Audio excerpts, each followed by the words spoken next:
Renner vem pra bola pelo setor canhoto, atenção, levantou pra boca do gol de cabeça, tentou, voltou, Heitor bateu, é gol! É gol, é gol, é gol, é gol, é gol!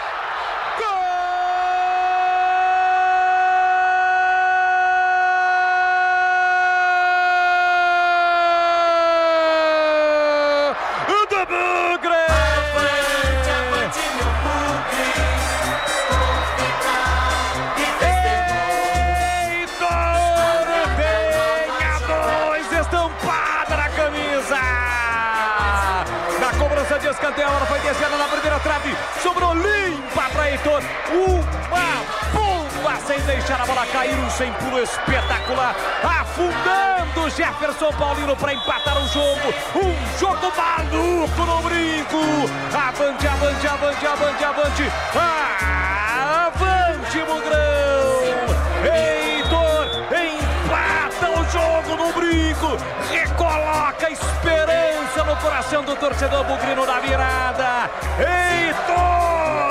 Heitor empata o jogo.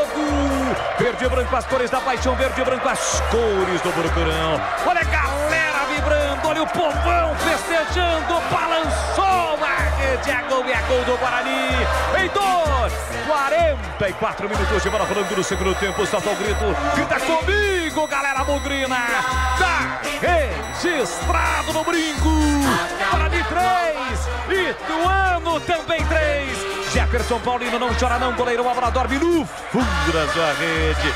O detalhe do gol, e não foi um gol qualquer não, foi um golaço do Heitor Vladimir Catarino. Bola desviada no meio do caminho após a cobrança do escanteio, ia saindo, mas o Heitor estava lá no segundo pau e chutou com raiva, rapaz, com muita força para estufar as redes do goleiro Jefferson Paulino.